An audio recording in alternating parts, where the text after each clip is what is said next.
Monster Hunter World is by far the most approachable entry in the series, but that list of weapons can still be incredibly daunting. As a fairly new player myself, I've been going through the same trials of getting tossed around by some of this game's more vicious enemies and struggling to decide which weapons are working and which I should just avoid. So to get you right back into the action, let's get right into my top 5 weapons for beginners in Monster Hunter World. Now keep in mind, these are suggestions for beginners coming from a beginner, so you may disagree with some or all on this list, and if you do, definitely let me know what you think I'm missing in the comments, but otherwise let's get right into it. So numero uno, the bow. The bow is a mid-range weapon that has some incredible depth and flexibility. Dodging around the battlefield is quick and easy, and switching between close-range spreads and charged single attacks is a ton of fun. Plus you can do a leaping stab with an arrow, and sometimes mount monsters this way. It's pretty cool. The real benefit though is this different coatings that you can apply to your arrows, with a variety of status effects and increased damage opportunities like blast coatings and power. Because you don't have to position yourself perfectly to attack, it's a great starter weapon for getting a feel for the game. Being able to always aim for specific parts of the enemy's body easily makes it great for damaging body parts as well, and honestly, the first time you charge up a Dragon Piercer, you're just going to be totally hooked. It's a fun time. But if you're not about that range life and you want to get in close, you might want to go with number 2, the Sword and Shield. In past iterations, the Sword and Shield was the default starter weapon, and for good reason. It's fast and light, so positioning is easier than some of the bulkier and slower weapons, and combos are pretty easy to pick up. Plus, you can back out at any point with a backwards dodge, so you never feel like you're stuck swinging while you're getting used to the enemy's movements.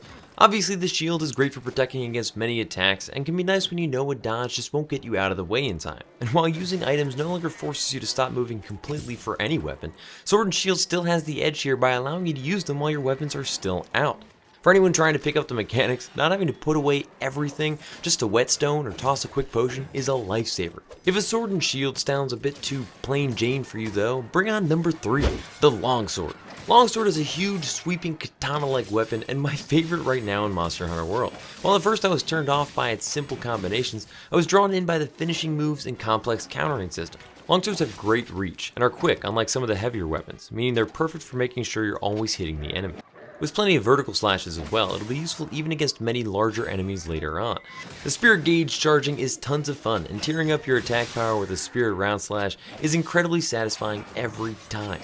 Honestly, it's just a great time, effective, and easy to learn, but difficult to master. What more could you ask for from a weapon for beginners? Well, you could go an entirely different direction, like I have for number 4, with the Hunting Horn.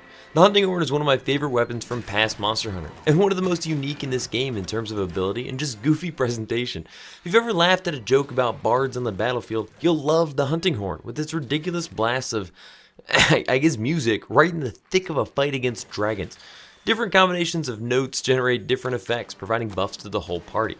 That wasn't useful enough, and I guarantee people will be glad for it. It's also great for straight up ridiculous single hit damage. Like the hammer, it's a force to be reckoned with, and smacking something in the face with a hunting horn is usually a pretty solid way to get it to go down.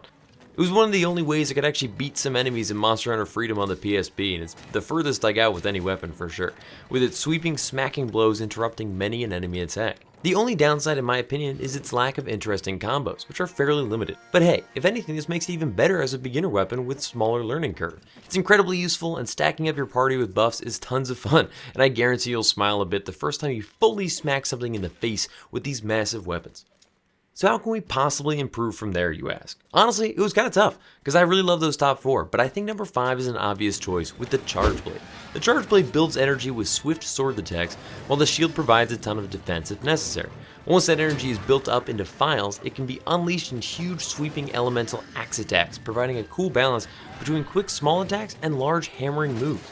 It's great for anyone that isn't quite sure what style fits them, and frankly just badass when you start pulling off awesome moves that morph your weapon types mid-combo.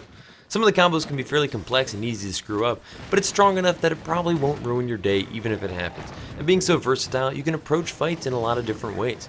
There isn't another weapon that I'm aware of that combines short fast attacks, slow sweeping attacks, and blocking all into a single weapon type, so there's a lot to love here for everyone.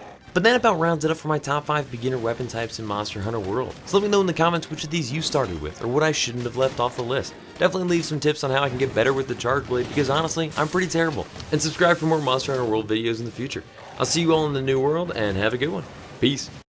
As always guys, thanks for watching. If you haven't already, you should totally think about subscribing. I've got videos coming out twice a week, and if you like this one, there's at least a chance you like some of the others that are very similar to this, so live dangerously.